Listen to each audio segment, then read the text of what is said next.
Racist bikers harass the wrong black soldiers at gas station, instantly regret it. Imagine being cornered by a gang of hostile bikers, only to see tables turn in the most unexpected way. This is a story about courage, discipline, and what happens when the wrong people are pushed too far. Stay tuned as we uncover an intense confrontation that leaves everyone stunned. A sharp clang echoed as the gas station's door swung open.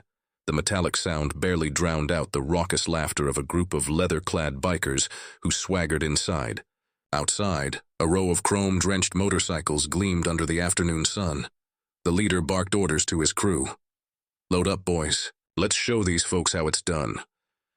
At the far end of the lot, two black soldiers in uniform quietly pumped gas into their SUV. They exchanged uneasy glances as the bikers' voices carried over. It wasn't the first time they had encountered trouble, but something about this group felt different. The bikers had noticed them too. Their laughter grew louder, tinged with mockery. "Hey!" one of the bikers shouted, striding over. "Ain't you two a little far from your kind of neighborhood?" The soldiers didn't respond, choosing to focus on their task.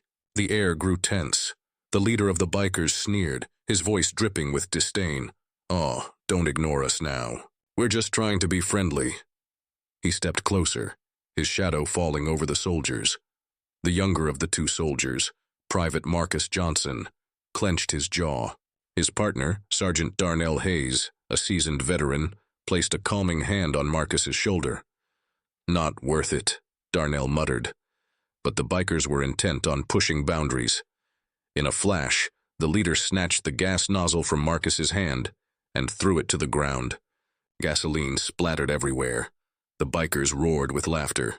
"You're going to do something about it, soldier boy." Marcus's fists tightened, but Darnell stepped between them, his voice calm but firm.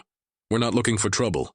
Just let us fill up and we'll be on our way." "Oh, we ain't done yet," the leader growled. He reached into his pocket, pulling out a knife. The sunlight caught the blade, making it gleam ominously.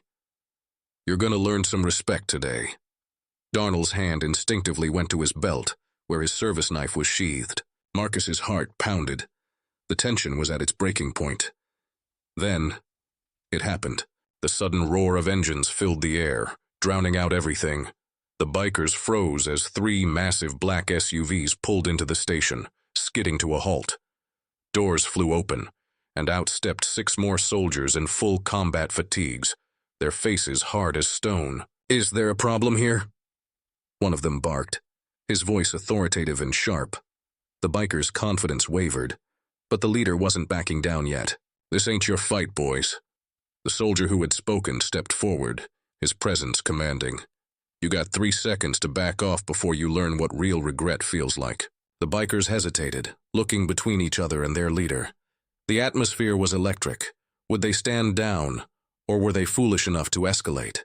The leader's grip on the knife tightened as he made the decision he regretted his entire life. Earlier that day, the sun on high in the sky as Darnell and Marcus cruised down a quiet highway. They had just wrapped up a grueling week of training exercises and were headed home for a much-needed break. The SUV's engine purred smoothly as they exchanged stories and laughed about their misadventures on base. "Man, I can't wait to sleep in my own bed," Marcus said, stretching his arms. "Barracks life is no joke," Darnell chuckled. "You'll get used to it.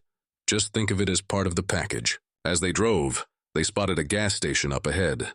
"Let's fuel up here," Darnell said, pulling off the highway. The station was small, with only a few pumps and a convenience store. A quiet hum of activity surrounded it. Families on road trips, truckers grabbing snacks, and a couple of locals chatting by the entrance.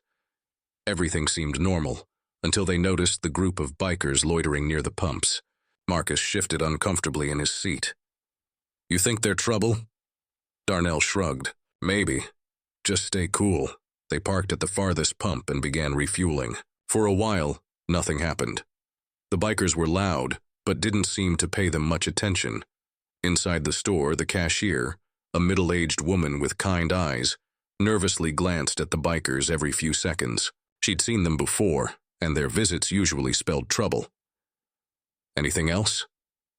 she asked one of the bikers as he paid for a drink. "Nah, sweetheart," he replied with a smirk, leaning over the counter. Unless you got a number to go with that pretty smile. The cashier forced a polite laugh, hoping they'd leave soon. But the leader noticed the soldiers outside and nudged his crew. Looks like we got some fresh entertainment. The bikers filed out of the store, their laughter echoing across the lot. They approached Darnell and Marcus with deliberate slowness, like predators sizing up their prey. As the bikers closed in, Marcus felt his pulse quicken. He knew Darnell was right about staying calm, but it was hard not to feel the rising heat of anger and fear. They were outnumbered and far from any immediate help, but Darnell had been through worse. He remained composed, his eyes locked on the leader, ready to de-escalate if possible, or defend if necessary. The bikers circled them, throwing insults and laughing at their own jokes. It was clear they were trying to provoke a reaction. Marcus focused on controlling his breathing, following Darnell's lead. "Let's just get out of here," Marcus whispered. "Not yet," Darnell replied, his voice steady. "We'll leave when we're ready, not when they say so." The bikers didn't like that. The leader's face darkened, and that's when he decided to escalate things by pulling the knife. With reinforcements now on the scene, the gas station's standoff was reaching its boiling point. The bikers had a choice: walk away or risk finding out just how wrong they'd been. Would they make the right decision, or was this about to explode into something no one could walk away from unscathed? The gas station was silent, except for the faint hum of the SUD's engines. Every eye was on the biker leader, his knife glinting in the sun. The tension was suffocating, as if the entire world had stopped to see what would happen next. The leader's lip curled into a sneer. "You soldiers think you can scare us." Sergeant Hayes, the soldier who had stepped forward, didn't flinch. His calm, measured voice cut through the tension like a blade. "This isn't a game. Put the knife down and walk away while you still can." The leader chuckled darkly, his confidence boosted by the presence of his crew. "You think your fancy uniforms mean anything out here? We own this town." The bikers murmured in agreement, their bravado returning. But then, one of the soldiers from the SUV stepped forward, a towering man named Corporal Jackson, whose sheer size made even the leader hesitate. "Listen," Jackson said, his voice deep and steady. "We've had a long week, and we're not in the mood for this nonsense. Drop the knife, get on your bikes, and ride out of here. This is your last warning." The leader's bravado flickered. He glanced around, realizing that the soldiers were not just standing there. They were positioned strategically, ready to act. His crew was outmatched, not just in numbers, but in sheer discipline and skill. But pride was a dangerous thing. The leader spat on the ground and raised the knife slightly. "Let's see if you're all talk." Before anyone could react, there was a sudden blur of motion. Marcus, the youngest soldier, moved faster than anyone expected. With a swift, well-practiced maneuver, he disarmed the leader, sending the knife clattering to the ground. The gas station erupted into chaos. The bikers lunged forward, but they were met with a wall of military precision. The soldiers didn't draw their weapons. They didn't need to. Their training kicked in as they neutralized the bikers with calculated efficiency. Marcus and Darnell worked in perfect tandem, defending each other as they subdued their attackers. Jackson easily handled two bikers at once, his sheer strength overwhelming them. Within moments, the bikers were on the ground, groaning in pain and struggling to get back up. The leader was the last to fall. Darnell pinned him against the side of the gas pump, his voice low and dangerous. "You messed with the wrong people today." The leader gasped for air, his bravado shattered. All right, we're done." Darnell released him, and the leader crumpled to the ground, clutching his side. The other bikers looked on in stunned silence, their confidence shattered. The gas station attendant stepped out cautiously, her hands trembling. "Is everything okay?" Darnell gave her a reassuring nod. "It's under control, ma'am." The soldiers regrouped, standing tall and composed despite the chaos around them. Marcus felt the rush of adrenaline coursing through his veins, but he kept his composure, just as Darnell had taught him. "Let's get out of here," Darnell said quietly. They returned to their SUV, leaving the bikers to nurse their wounds. As they prepared to leave, Jackson turned back to the bikers. "Next time, Think twice before you mess with someone who's just minding their business. The soldiers drove off, the tension in the air slowly dissipating.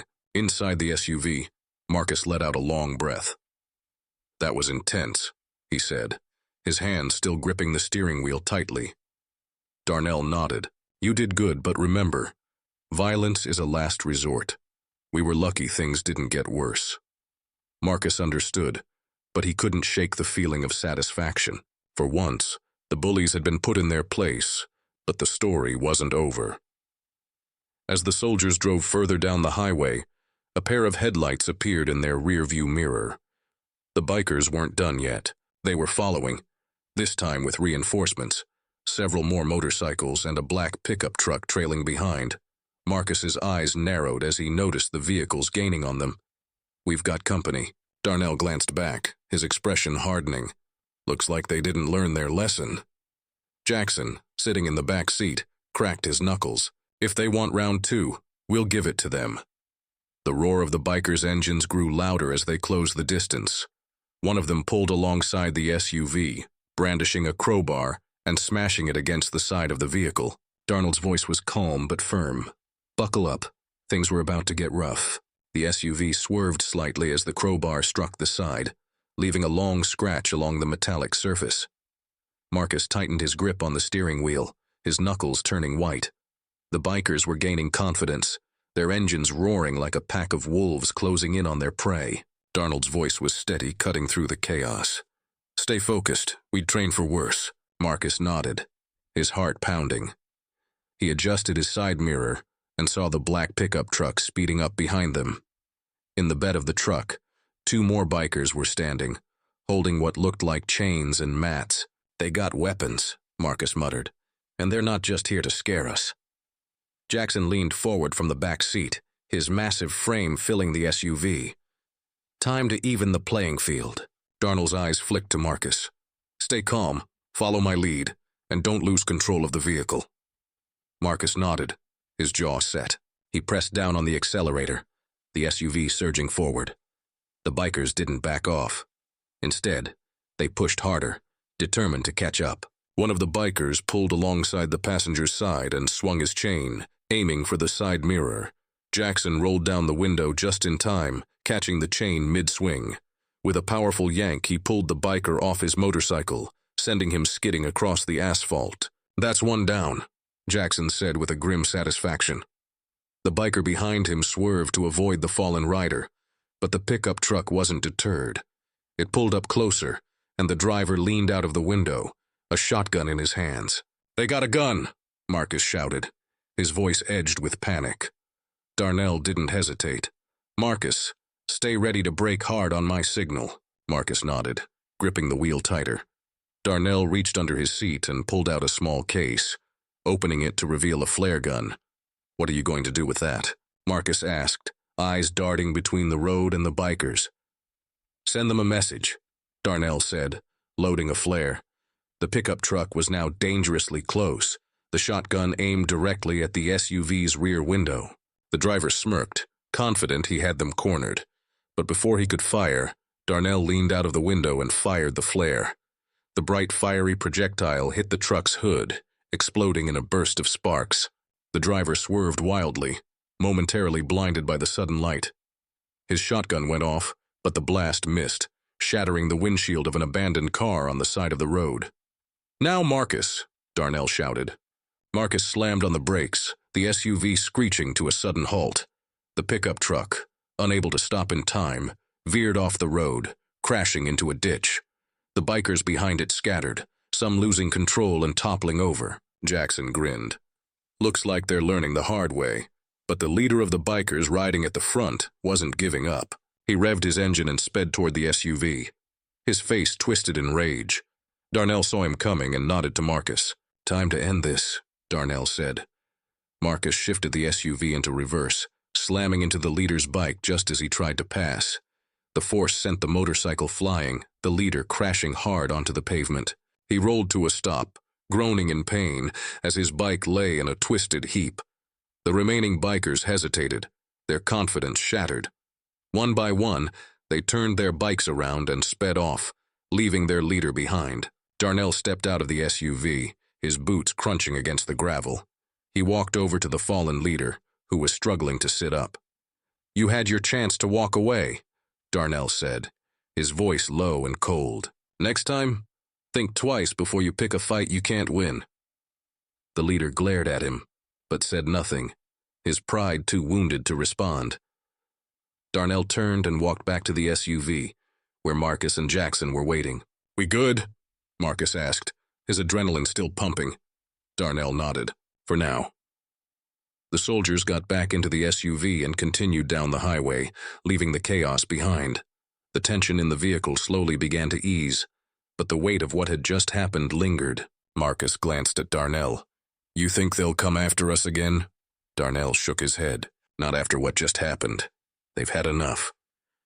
Jackson leaned back, a satisfied grin on his face. "Well, that was a fun little detour." Marcus chuckled nervously, the adrenaline still wearing off. "If that's what we call fun, I hate to see what you call a bad day." The soldiers shared a laugh, the camaraderie easing the tension. But beneath the humor, they all knew how close things had come to going south.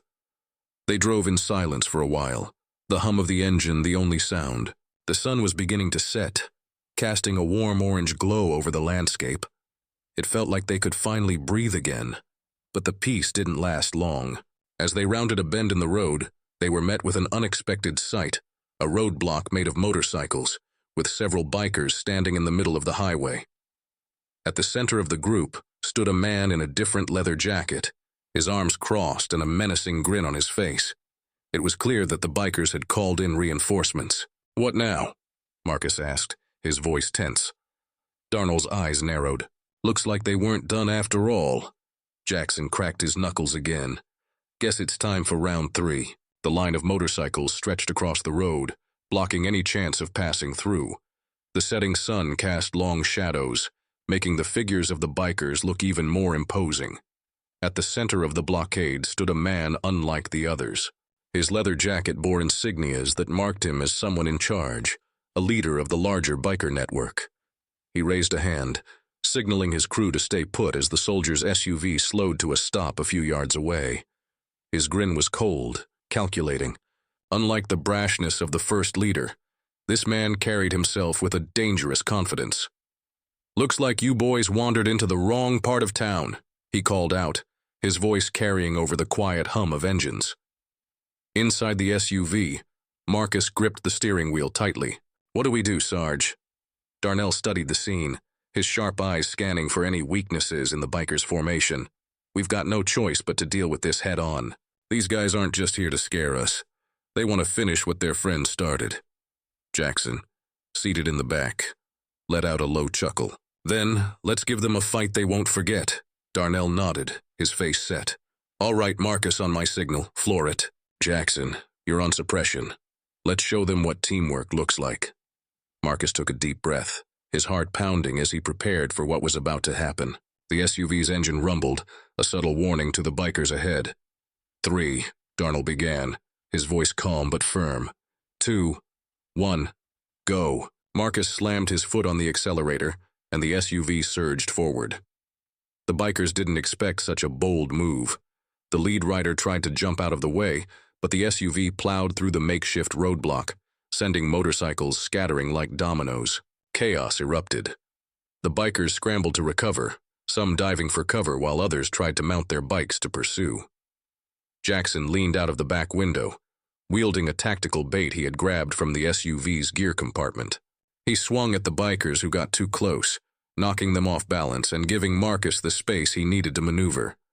The SUV swore to avoid a biker who had thrown himself onto the hood, but Marcus managed to shake him off with a sharp turn.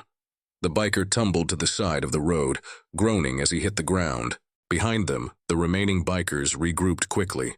The man in the leather jacket barked orders, and soon the war of engines filled the air again. They weren't giving up that easily. "Darnell," Marcus said through gritted teeth, "they're gaining on us." Darnell nodded, formulating a plan on the fly. "Jackson, get ready.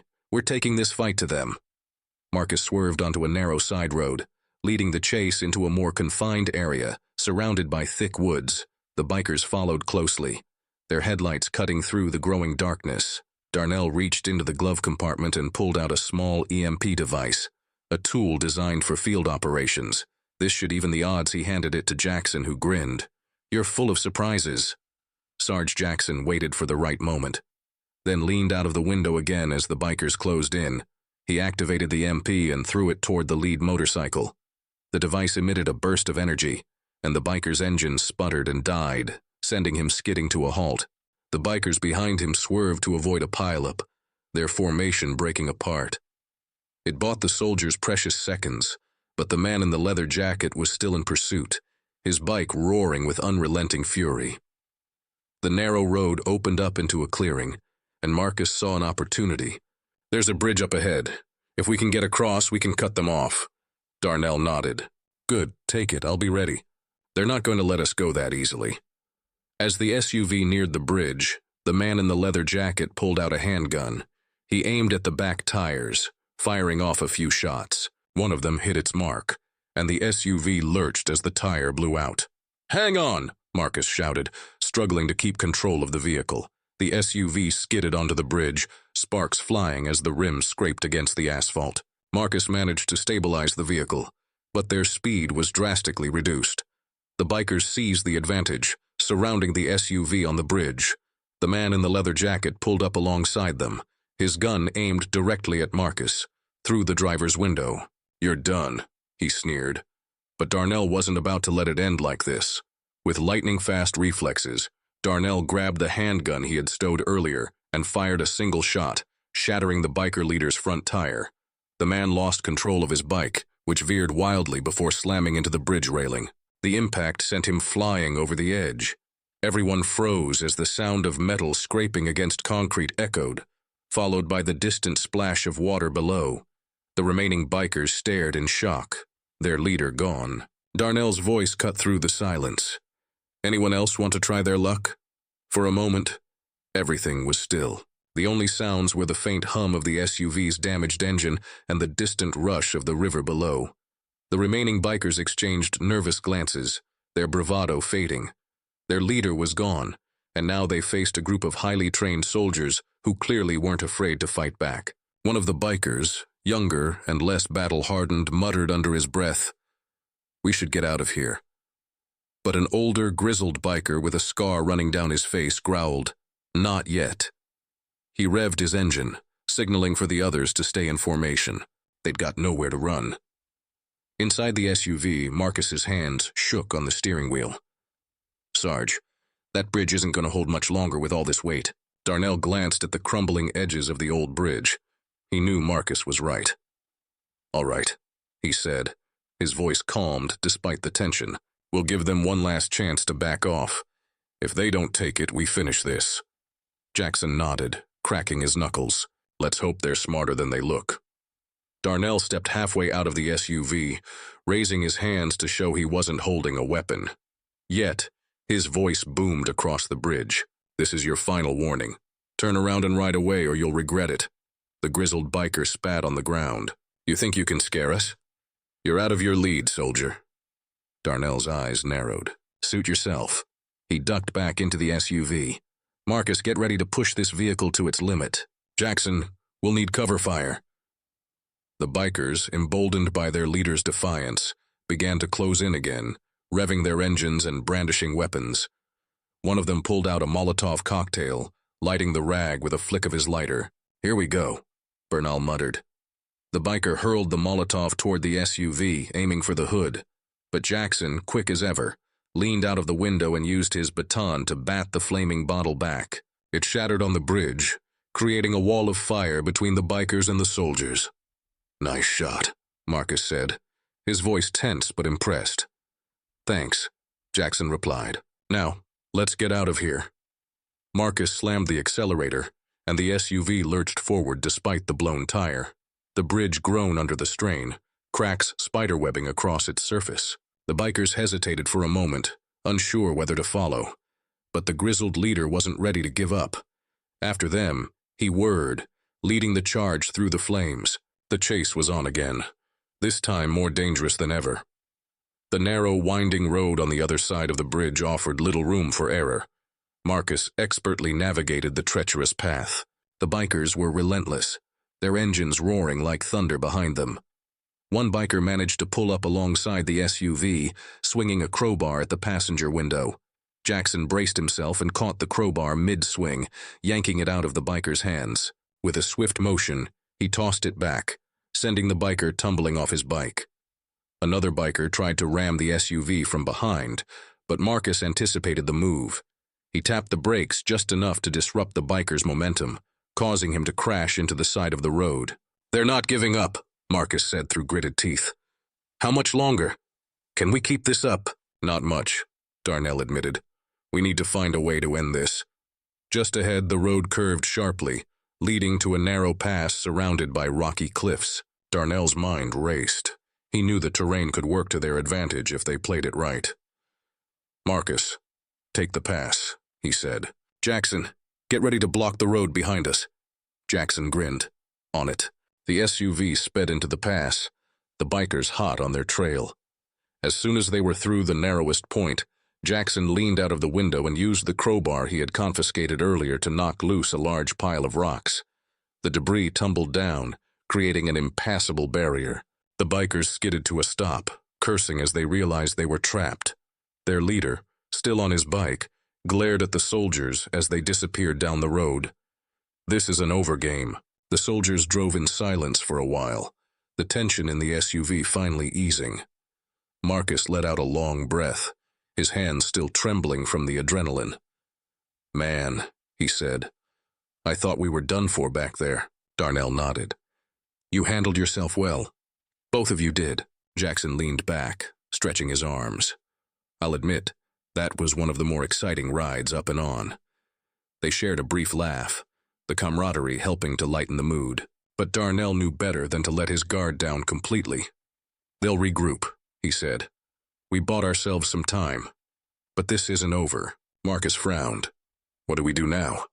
"We stick to the plan," Darnold replied. "Get to the safe house, regroup, and prepare for whatever comes next." As they continued down the road, the sun dipped below the horizon, casting the landscape in shadows. The soldiers knew the night would bring new challenges, but for now, they were ready to face whatever lay ahead.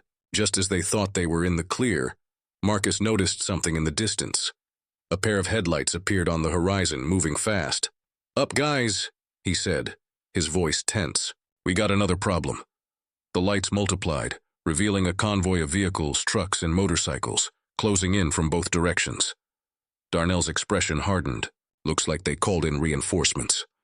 Jackson's grin returned, this time more determined than ever. "Good. Let's finish this." The convoy of vehicles was closing in fast, engines roaring in the night. Trucks with mounted lights illuminated the dark road ahead, while motorcycles flanked both sides. The soldiers in the SUV were now completely surrounded with no clear path forward or backward. Marcus's grip on the wheel tightened. Sarge were boxed in. Darnell surveyed the scene, his mind racing. "Keep driving for now. We need to find higher ground." Jackson peered out of the back window, watching as the lead truck pulled closer. "Looks like they brought out the big guns this time." Suddenly a burst of light filled the sky as a flare shot up from one of the trucks. It exploded overhead, bathing the entire area in an eerie red glow. The flare wasn't just for illumination, it was a signal. From the rocky cliffs above, more bikers appeared, their silhouettes outlined against the crimson light. They had the high ground, and from their vantage point, they could rain down chaos. "This just keeps getting better," Jackson muttered. The radio in the SUV crackled to life. A deep, unfamiliar voice came through, cold and commanding. "Soldiers, you've got nowhere to run. Stop the vehicle and surrender. Maybe we'll let you walk away." Darnell grabbed the radio mic. "Not a chance. You've got one warning. Stand down or you'll regret it." The voice on the other end laughed. "You're outnumbered and outgunned. This isn't a fight you can win." Darnell glanced at Marcus and Jackson. "Looks like we're going to have to prove him wrong." The bikers on the cliffs began their assault, tossing rocks and debris down onto the road. Some of them fired weapons, their shots pinning off the SUV's armored frame. Meanwhile, the convoy behind them sped up, trying to force the soldiers off the road. "Marcus, take that path to the right," Bernal shouted. Marcus spotted a narrow dirt trail veering off from the main road and swerved onto it. The SUV bounced and jolted as they navigated the uneven terrain, but it was their best chance to escape the ambush. The trail wound upward, leading them toward the cliffs. The bikers on the ground followed, their headlights cutting through the darkness like a swarm of fireflies. Jackson leaned out of the window, firing his baton-turned weapon at the pursuers. He managed to knock one biker off his ride, sending him tumbling into the dirt, but there were too many to take down individually. "We're gonna need a new plan, Sarge," Jackson yelled over the chaos. Darnell mounted. "Keep them off us as long as you can. We'll make our stand at the top." The SUV reached a plateau, a flat stretch of land that overlooked the valley below. Marcus skidded to a stop, and the soldiers quickly got out, taking up defensive positions around the vehicle. "Here they come," Marcus said, his voice steady despite the pounding of his heart. The convoy arrived moments later, spreading out to surround the soldiers. The grizzled biker leader from earlier stepped forward, now joined by another figure, the man who had spoken on the radio. He was tall, with a scar running down his cheek, and an air of authority that marked him as the real leader of the group. "You've got guts." "I'll give you that," the leader said, his voice calm but menacing. "But this is where it ends." Darnell stepped forward, his stance unwavering. "You've had every chance to walk away. You chose this," the leader smirked. "Brave words for someone who's outnumbered 20-3. Jackson grinned. "We like those odds." Darnell raised his voice, addressing the entire group. "We're soldiers. We've been through worse than this, and we've come out on top every time. If you want to test us, go ahead. But I promise you, it won't end well for any of you." The leader's smirk faltered, but he quickly recovered. "You're bluffing." Darnell didn't blink. "Try me." For a moment, it seemed like the leader might back down. The bikers hesitated, shifting uneasily as they realized the soldiers weren't intimidated. But the leader wasn't ready to concede. He raised a hand, signaling his crew to attack. The bikers surged forward, weapons drawn. But before they could reach the soldiers, the ground beneath them erupted in a deafening explosion.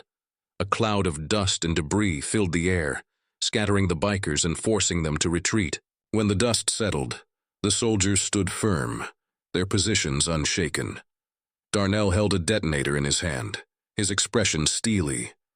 "I told you," he said quietly. "You don't want this fight." The bikers were stunned, their confidence shattered. But the leader's eyes burned with rage. "This isn't over," he growled, retreating to regroup his men. As the soldiers prepared for the next wave, they knew the battle was far from finished. The night was only just beginning. The air was thick with tension, dust still settling from the explosion that had bought the soldiers a brief moment of reprieve.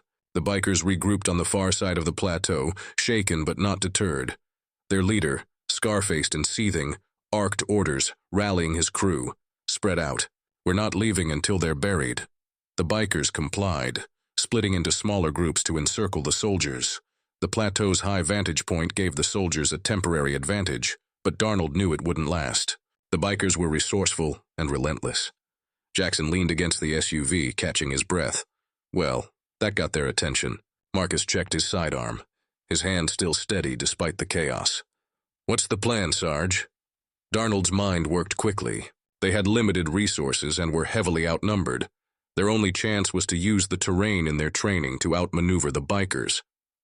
"We hold this position as long as we can," Darnell said, his voice firm. "Marcus, focus on keeping the SUV operational. We might need a quick getaway. Jackson, you're on defense with me." Jackson gave a curt nod, gripping his baton. "Let's give them something to remember." For a few tense moments, the plateau was eerily quiet. The bikers had spread out, their movements masked by the rocky terrain and shadows cast by the moonlight. The soldiers stayed alert, scanning their surroundings for any sign of an attack. Marcus worked quickly under the hood of the SUV, trying to patch up the damage from their earlier skirmish. Engines still running, but that tire's a problem. "Do what you can," Darnell said, his eyes never leaving the ridgeline. Then from the darkness, a biker emerged, revving his engine as he charged toward the SUV. Jackson reacted instantly, stepping into the biker's path and using his baton to knock him off his bike. The machine skidded across the ground, stopping inches from Marcus.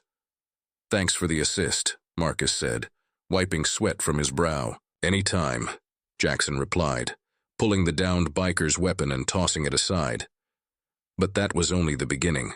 The plateau erupted into chaos as more bikers charged in from all sides, their war cries echoing off the cliffs. Darnell and Jackson moved with precision, fending off the attackers with a combination of brute force and tactical skill. Jackson swung his baton like a hammer, disarming bikers and sending them sprawling. Darnell, calm and methodical, used his combat knife to neutralize threats with minimal effort. Marcus, meanwhile, stayed focused on his task, but he couldn't ignore the fight unfolding around him. He grabbed a wrench from the SUV's toolbox, ready to defend himself if necessary. A biker lunged at Marcus, but the young soldier ducked and swung the wrench, catching his attacker in the side. The biker crumpled to the ground, groaning in pain. "Nice move," Jackson called out, taking down another opponent. Despite their best efforts, the bikers' numbers were overwhelming. For everyone they took down, 2 more seemed to take their place.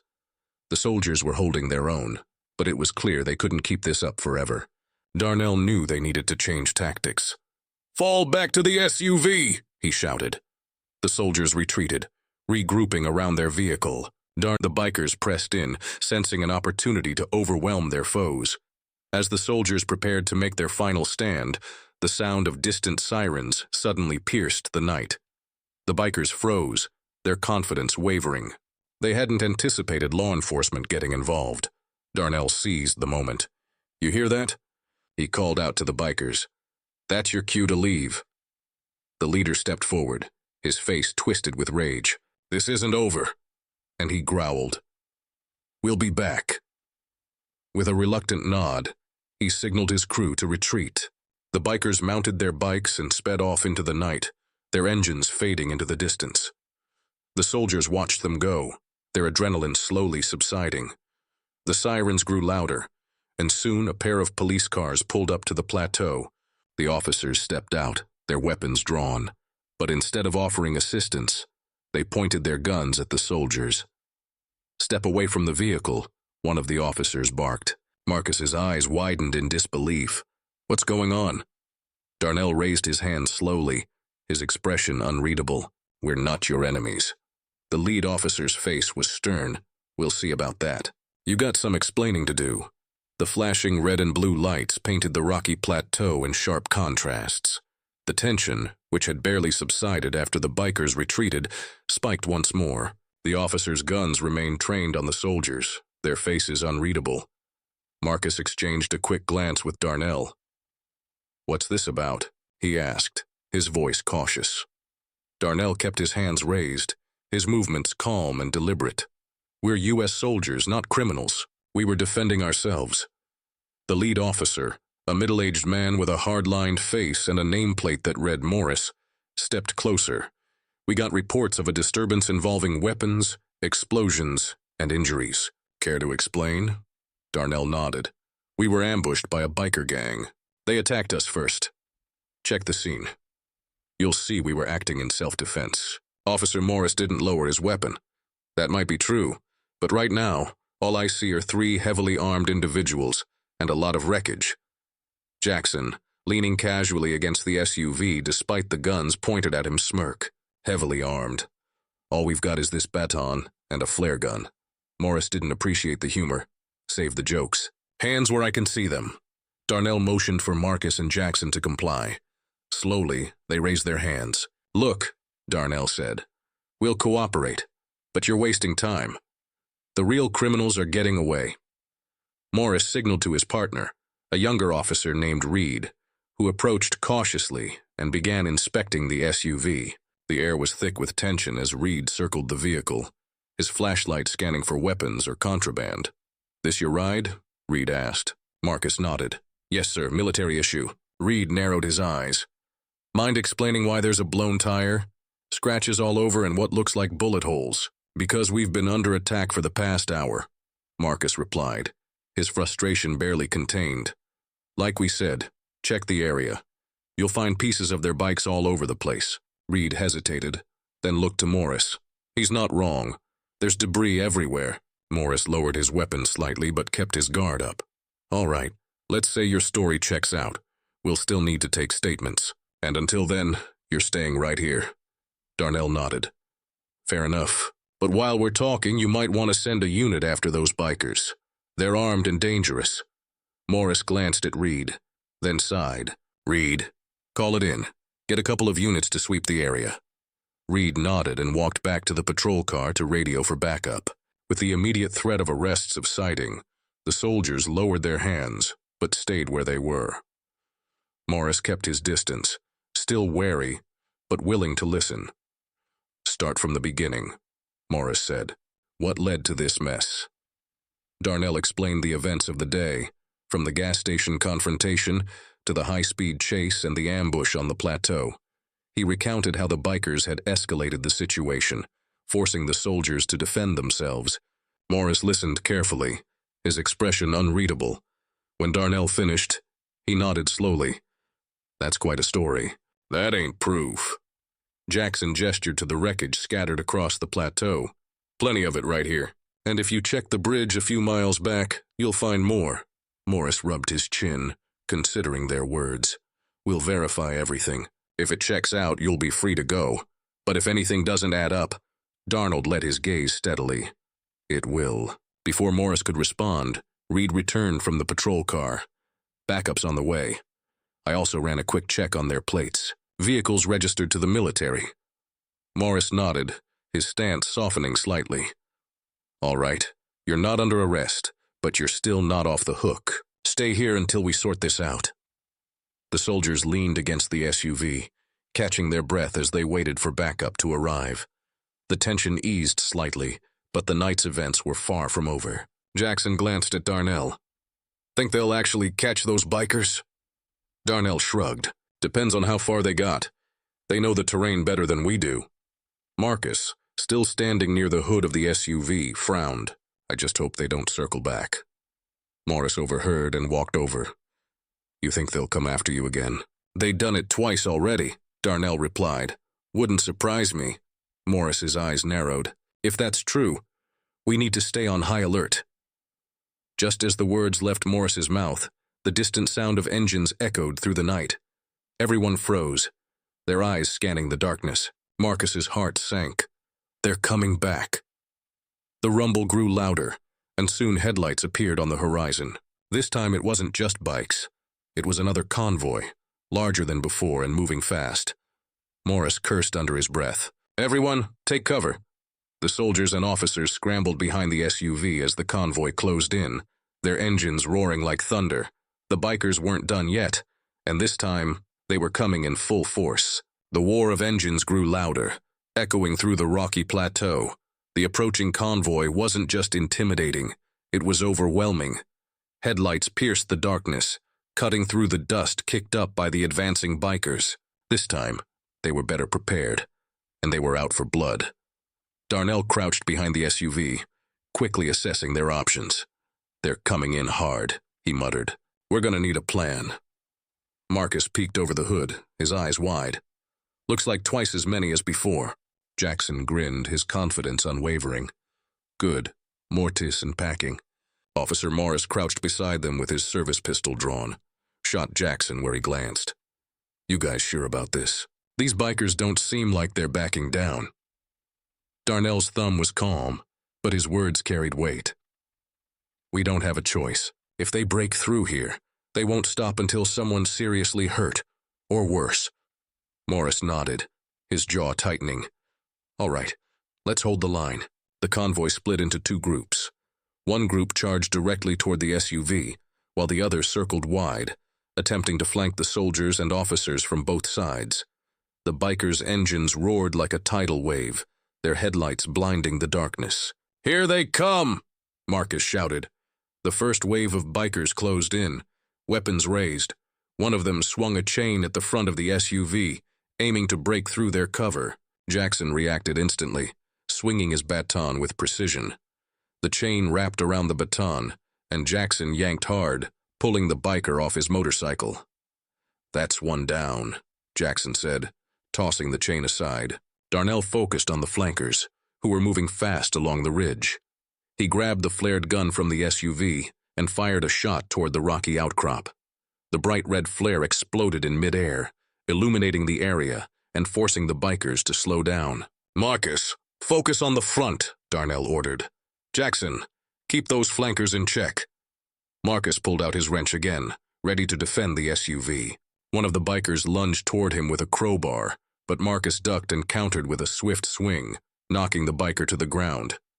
Meanwhile, Officer Reeve provided cover fire, his shots ringing out as he targeted the bikers attempting to circle behind them. "I've had your six," he called out. Darnell noticed the bikers' leader, the scared man from earlier, heading back in the convoy, barking orders. He wasn't joining the fight directly. He was coordinating, ensuring his crew didn't lose their momentum. "We need to take out their leader," Darnell said, pointing him out to Morris. "If we cut off the head, the rest will fall apart." Morris nodded. "How do you want to play this?" Darnell thought quickly. "Cover me. I'll draw his attention." Before Morris could protest, Darnell darted out from behind the SUV, moving low and fast. The bikers immediately noticed and redirected their focus. Bullets and chains whizzed past him, but Darnell kept moving, using the terrain for cover. The scarred leader spotted Darnell approaching and raved his engine, preparing to meek him head-on. He pulled out a sawed-off shotgun, aiming it at the soldier. Darnell zigzagged across the plateau, making himself a difficult target. He reached a large boulder and ducked behind it, just as the leader fired. The blast hit the rock, sending shards flying. "You're fast," the leader called out, his voice carrying over the noise. "But you're out of your depth, soldier." Darnell didn't respond. He pulled out his combat knife and waited for the right moment. The leader dismounted his bike, confident that he had the upper hand. He stalked toward the boulder, shotgun in hand. "Come on out," he taunted. "Let's finish this." Darnell stayed silent, his breathing steady. He could hear the leader's footsteps crunching against the gravel, growing closer. As the leader rounded the boulder, Darnell struck. In one fluid motion, he disarmed the man, knocking the shotgun aside. The two men grappled, trading blows in a brutal close-quarters fight. The leader was strong, but Darnell's training gave him the edge. He blocked a punch and countered with a sharp elbow to the ribs, forcing the leader to stagger backward. "You've got skills," the leader growled, wiping blood from his lip. "But this isn't over." He lunged at Darnell again. This time, Darnell was ready. Using the leader's momentum against him, Darnell again. This time, Darnell was ready. Using the leader's momentum against him, Darnell flipped him onto the ground and pinned him. His knife pressed against the man's throat. "Call them off," Darnell said coldly. "Now." The leader's eyes burned with defiance, but he knew he was beaten. Slowly, he raised his hand and signaled to his crew. The bikers, seeing their leader subdued, began to pull back. But just as it seemed the battle was over, the sound of distant helicopters filled the air. Marcus looked up, his face pale. "Ah, Sarge, we've got more company." In the distance, two helicopters with powerful spotlights were approaching fast. But these weren't police. They were unmarked, and they looked heavily armed. Darnell's heart sank as he realized the fight was far from over. "Everyone get ready. This isn't over yet." The whirring of helicopter blades grew louder, their powerful spotlights sweeping across the plateau. Dust and loose debris swirled in the air, making it difficult to see. The soldiers, officers, and remaining bikers froze momentarily. All eyes turned toward the sky. "These guys don't look like your friendly neighborhood cops," Jackson muttered, squinting at the unmarked choppers. Darnell's gut tightened. "No, they're not. Whoever they are, they're coming in hot." The helicopters hovered ominously, and then, as if on cue, ropes unfurled from their sides. Within seconds, black-clad operatives began rappelling down, their movements swift and precise. Each was armed to the teeth, their faces hidden behind tactical masks. "Who the hell are these guys?" Officer Morris demanded, his voice barely audible over the roar of the rotors. Darnell's eyes narrowed. "Mercenaries." The leader of the bikers, still pinned beneath Darnell, smirked despite his position. "Looks like my backup's here." Darnell pressed the knife closer to the leader's throat, his voice low and deadly. "You really think they're here for you?" The leader's smirk faltered. The operatives hit the ground running, spreading out quickly. Their leader, distinguished by a red incendia on his chest, marked orders through a headset. His voice, cold and efficient, cut through the chaos. "Secure the area. Eliminate hostiles." Marcus's face paled. "Sarge, they're coming for all of us." Darnell nodded grimly. "These guys don't take sides. Everyone's a target." The first shots rang out as the operatives opened fire, their assault rifles spitting bullets with ruthless precision. The bikers, realizing they were outmatched, scattered, some trying to flee while others fought back in desperation. Jackson ducked behind the SUV, firing back with his sidearm. Well, this just got a whole lot worse. Morris and Reed took cover behind one of the patrol cars, returning fire as best they could. "We're outgunned!" Morris shouted. "We need backup now!" Reed frantically called for reinforcements over the radio, but the response was grim. "Ida, 15 minutes. "We don't have 15 minutes, Reed muttered. Darnell released the biker leader and stood, his knife still in hand. "If you want to live, call off your men and fight with us." The leader hesitated, his pride warring with his survival instinct. Finally, he gave a sharp whistle, signaling his remaining crew. "Fall back and regroup. We're taking these guys down." The bikers, now temporarily allied with the soldiers and officers, regrouped near the SUV. Together they formed a defensive perimeter, using the vehicles and natural cover to shield themselves from the operatives' onslaught. Marcus, still crouched near the SUV, reloaded his weapon. "This is insane. We're fighting bikers and mercenaries now." Darnell crouched beside him, his eyes focused. "Stay sharp. We've been in worse situations." Jackson, out of the optimist, grinned. "Yeah, this one's definitely top 10. The operatives advanced methodically, their tactics honed for maximum efficiency. They moved in coordinated waves, forcing the defenders to constantly adjust their positions. Despite their superior training, the combined efforts of the soldiers, officers, and bikers began to slow them down. Jackson managed to take down one operative with a well-placed shot, while Morris and Reed provided suppressive fire to keep the others at bay. Marcus focused on protecting the SUV, using it as both cover and a weapon, slamming the door into an approaching operative and disarming him. The biker leader, now wielding a shotgun, fought fiercely alongside his crew. "These guys are tougher than they look," he admitted grudgingly. Darnell didn't respond, his focus entirely on the battle. He knew their only chance of survival was to hold out until reinforcements arrived. Amid the chaos, Darnell spotted a weakness in the operatives' formation. Their leader, the man with the red insignia, was coordinating the attack from a vantage point near the edge of the plateau. "If we take out their leader, we can break their momentum," Darnell said. "Marcus, cover me.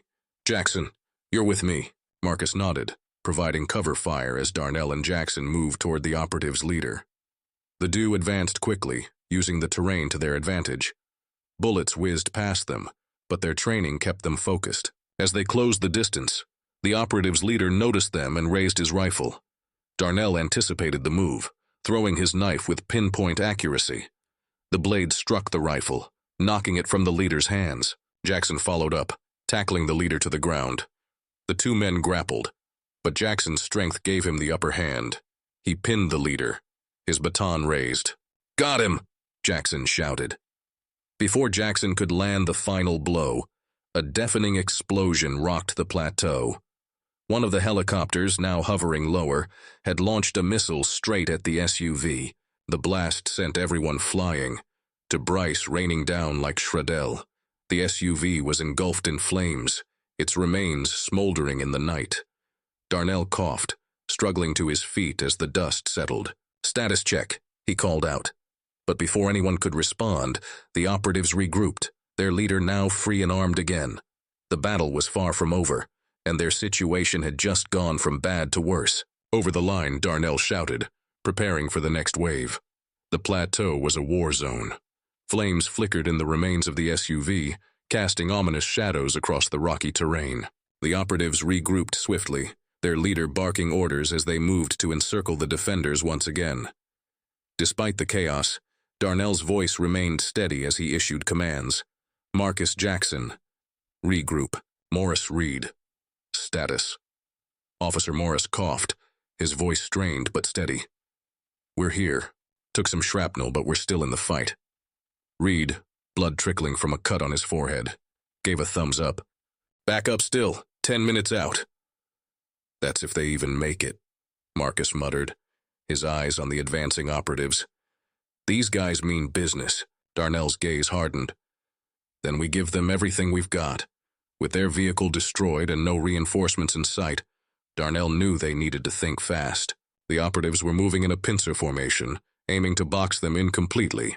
Jackson, take the left flank, Darnell ordered. Morris, Reed, hold the right. Marcus, you're with me. We're going for their leader again.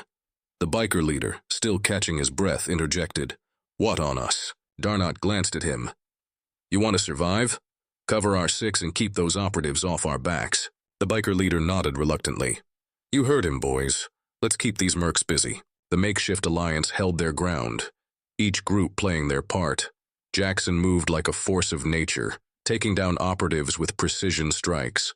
Morris and Reed provided suppressive fire, forcing the enemy to take cover behind the boulders. Meanwhile, Darnell and Marcus worked their way toward the operatives' leader, who remained near the edge of the plateau, orchestrating the assault. His tactical awareness was impressive, but Darnell knew that without him, the operatives would lose their edge. The path to the leader was treacherous. With loose rocks and steep inclines, the operatives guarding him were heavily armed, their positions fortified. Darnell signaled to Marcus to take a detour and flank them from the side. Marcus nodded, moving swiftly and silently along the ridge. Darnell waited for the right moment, then emerged from cover, drawing the guards' attention. Over here, Darnell shouted, firing his sidearm to keep them occupied. The guards returned fire, their bullets ricocheting off the rocks around him, but their focus on Darnell gave Marcus the opening he needed. He crept up behind them, taking down one guard with a well-placed strike to the back of the head. Darnell seized the moment, advancing quickly. Together, he and Marcus overwhelmed the remaining guards, clearing the path to the leader. The operative's leader stood his ground, his weapon trained on Darnell. You've been a thorn in my side all night, he said, his voice cold, but it ends here. Darnell didn't flinch. You've lost your advantage. Call off your men. The leader smirked. You really think you've won? Reinforcements are already on the way. You're just buying time. Darnell raised his weapon. Enough talk. The leader fired first, but Darnell was faster. He sidestepped the shot and returned fire, his bullets grazing the leader's shoulder. The leader staggered but didn't go down. Instead, he pulled a knife from his belt and charged. Darnell met him head-on, their blades clashing in a brutal close-quarters fight. Marcus circled, looking for an opening to assist, but the two men moved too fast, their combat skills evenly matched. The leader lunged, aiming for Darnell's chest, but Darnell's sidestep encountered with a powerful strike to the leader's arm, disarming him. The knife clattered to the ground. Darnell pressed his advantage, pinning the leader against a boulder. It's over. Call them off. The leader grinned despite the pain. You think you've won? Look around. Darnell glanced over his shoulder and froze. The second helicopter had landed on the far side of the plateau, and more operatives were disembarking, carrying heavier weaponry, including a rocket launcher. Marcus, haul back, Darnell shouted. The leader took advantage of Darnell's momentary distraction, shoving him backward and breaking free. He grabbed a nearby rifle and aimed it at Marcus, but before he could fire, a deafening explosion rocked the plateau. One of the bikers, using the last Molotov cocktail from their stash, had hit the operative's supply cage, causing a massive blast. The flames spread quickly, forcing everyone, soldiers, bikers, and operatives alike, to scramble for cover. In the chaos, the operatives with the rocket launcher took aim at the ridge where Darnell and Marcus were positioned. Target locked.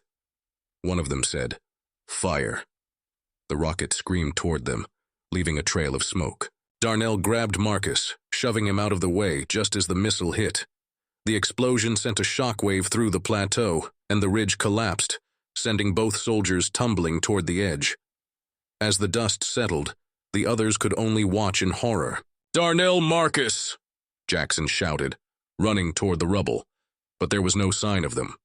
Had the fall been fatal, or was this just the beginning of another fight for survival? The plateau was a scene of utter devastation. Smoke and fire billowed from the wreckage, and the once sturdy ridge now lay in a heap of rubble. Jackson skidded to a halt near the edge, frantically scanning the debris below for any sign of his comrade. "Darnell Marcus!" he yelled, his voice echoing across the canyon. Morris and Reed sprinted over, their faces pale. "Do you see them?" Morris asked, fear creeping into his tone. Jackson shook his head, his jaw clenched. Not yet. The biker leader, limping from the earlier explosion, joined them. "They're right there," he said, pointing to the collapsed ridge. "If they went down with that, it's a long drop." For a moment, no one spoke. The air was filled with the crackling of flames and the distant hum of the second helicopter, which had now taken off again, circling like a vulture. The operatives were regrouping, their leaders still barking orders despite his injuries. Then from below, a faint voice pad through the silence. "We're here." Jackson's heart leaped. Marcus. Peering over the edge, he spotted movement among the rocks. There, clinging to a narrow ledge just a few feet below the cliff's edge, were Darnell and Marcus. Both were battered and bruised, but alive. "Hand tight." Jackson called down. "We'll get you out of there." Morris and Reed quickly retrieved a rope from one of the patrol cars. Working together, they anchored it securely and tossed it down to the ledge. Darnell grabbed the rope first, testing its strength before signaling to Marcus. "You go up first," Darnell said, his tone firm. Marcus hesitated. "What about you? I'll be right behind you. Move." Marcus nodded, gripping the rope tightly as he began his climb. Despite the strain on his arms and the pain in his legs, he made steady progress. Driven by sheer determination, Jackson and Morris leaned over the edge, guiding him as he neared the top. "Almost there, kid," Jackson said, extending a hand. With one final pull, Marcus reached the top, collapsing onto solid ground. "Guide you," Jackson said, hauling him up fully. Darnell followed next, his climb slower but equally determined. As he neared the top, the operatives opened fire again, forcing Morris and Reed to return fire to cover him. "Hurry up, Sarge!" Reed shouted. With a final push, Darnell reached the top and rolled onto the plateau. "Thanks," he said, reading heavily, but there was no time to celebrate. The operatives were advancing again, their leader determined to finish what they'd started. "We're out of time," Darnell said, pulling Marcus to his feet. "We need to hold them off until reinforcements arrive." Jackson nodded, his face set. "Let's give them everything we've got." The defenders regrouped, using the remaining vehicles and natural cover as their final defensive line. The bikers, to their credit, fought fiercely, standing shoulder to shoulder with the soldiers and officers. Despite their differences, they all shared a common goal: survival. The operatives advanced in a tight formation, their weapons firing in unison. Bullets ricocheted off rocks and vehicles, creating a deafening cacophony. But the defenders held their ground, each of them pushing their limits. Darnell moved with precision, taking out operatives with well-placed shots. Marcus, despite his exhaustion, fought with renewed vigor, his determination unshakable. Jackson, as always, was a force of nature, his every move calculated to inflict maximum damage. Even the biker leader proved his worth, using his shotgun to devastating effect. "We're not going down without a fight," he roared. Just as it seemed the defenders would be overwhelmed, the sound of distant sirens grew louder. Moments later, multiple police SUVs and military Humvees appeared on the horizon, their lights cutting through the smoke. The operatives hesitated, realizing their time was up. The leader scowled, signaling his men to retreat. The remaining operatives pulled back, disappearing into the night as the reinforcements arrived. The battle was over. As the dust settled, the defenders collapsed in exhaustion. Paramedics began tending to the injured, while officers secured the area. Darnell, Marcus, and Jackson sat together near the edge of the plateau, their faces grim but relieved. "That was close," Marcus said, his voice hoarse. Darnell nodded. "Too close." Morris approached, his expression softer than before. "You guys did good. Without you, we wouldn't have made it." Jackson chuckled. Guess we're not just soldiers after all. The biker leader limped over, his face unreadable. He'd extended a hand to Darnell. Looks like we owe you one. Darnell shook his hand. Let's just call it even. As the sun began to rise, casting its warm light over the battered plateau, it was clear that this night would not be forgotten. They had faced overwhelming odds and emerged victorious, not as soldiers, bikers, or officers, but as survivors. Just as they began to relax, an officer approached Darnell with a serious expression. "Sir, we got a problem. We found something in the wreckage." He held up a black case, marked with a symbol Darnell didn't recognize. Inside was a device, still intact despite the explosion. Darnell's eyes narrowed. "What is it?" The officer shook his head. "We're not sure, but whatever it is, it's military grade, and it's not supposed to be here." Darnell exchanged a look with Jackson and Marcus. Their ordeal might have been over, but the mystery had only just begun. The first rays of dawn spread across the plateau, illuminating the scars of the night's battle. The air was still heavy with smoke and tension, but for the first time in hours, the gunfire had ceased. Reinforcements swarmed the area, their disciplined movements bringing a sense of order to the chaos. Darnell stood by the smoldering remains of the SUV, the mysterious black case in his hands. Its weight felt symbolic, a reminder that their battle wasn't just about survival. It was part of something larger. Officer Morris approached, his face a mixture of relief and concern. "We've got the area secured. No sign of the operatives or the bikers who followed." Darnell nodded. "Good. But this case, it's not standard mercenary equipment. We need answers." Within minutes, a group of federal agents arrived, their dark suits and serious expressions, making it clear they meant business. The leader, Agent Carter, approached Darnell and the others, flashing her badge. "We're with Homeland Security," she said briskly. "We've been tracking these operatives for months. They're part of a rogue paramilitary group involved in illegal arms deals and other covert operations." Darnell handed her the case. "They left this behind. Any idea what it is?" Agent Carter opened the case carefully, revealing a sleek advanced device with a digital interface. Her face darkened. "This is a prototype military communications jammer. In the wrong hands, it could disrupt critical operations across an entire region." Marcus frowned. "Why would bikers and mercenaries be working together? What's their endgame?" Carter sighed. The bikers were a smokescreen, used to create chaos and draw attention away from the real operation. The mercenaries were here to retrieve this device.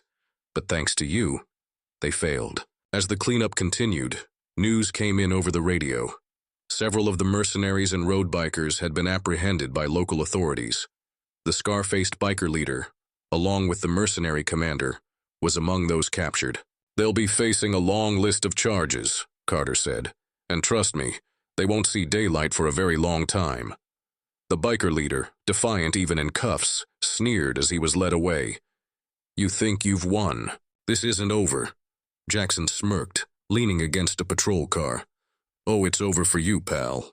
Hope you enjoy your new home." With the immediate threat neutralized, attention turned to the heroes of the night.